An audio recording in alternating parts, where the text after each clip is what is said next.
Jei gyvenate Lietuvoje ir domitės, ar Raceoption brokeris yra legalus, pataikėte į teisingą vietą.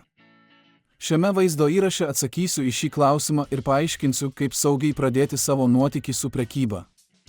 Raceoption yra modernus brokeris, įkurtas 2020 metų ir išsiskiriantis pažangę prekybos platformą bei puikiomis investavimo sąlygomis. Minimalus indėlis pas šį brokerį yra tik 250 DST, o mažiausia investicija vos 1 DST. Dėl to galite pradėti savo prekybos nuotykį nerizikuodami didelę pinigų sumą. Todėl nenuostabu, kad ši platforma populiarėja vis daugiau šalių, o kai kurie klausia apie šio brokerio teisėtumą. Taigi, ar Raceoption yra teisėtas jūsų šalyje? Taip, absoliučiai.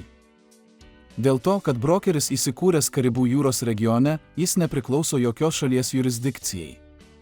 Vienintelis su tuo susijęs apribojimas yra tas, kad brokeris negali vykdyti reklaminių kampanijų šalyse, kuriuose prekyba internetu yra uždrausta.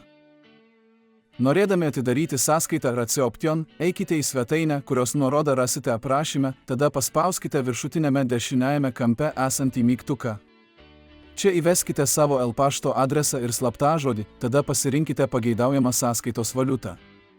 Tada patvirtinkite paskyros sukūrimą mygtuku. Atidarę sąskaitą, būsite automatiškai perkelti į prekybos platformą. Atidarę sąskaitą pagal aprašyme pateiktą nuorodą gausite prieigą prie nemokamos demonstracinės sąskaitos ir 150% įmokos premiją.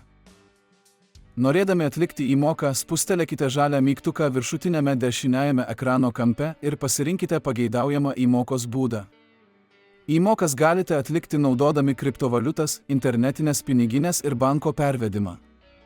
Įmokų ir išėmimo būdai kiekvienoje šalyje skiriasi. Norėdami išsiimti pinigus, turėsite patvirtinti savo paskyrą, o tam reikia pateikti asmens tapatybę ir adresą patvirtinantį dokumentą. Tikiuosi, kad šis vaizdo įrašas jums buvo naudingas. Jei taip, palikite like ir užsiprenumeruokite mano kanalą, kad neatsiliktumėte nuo naujų finansų vaizdo įrašų. Iki kito karto.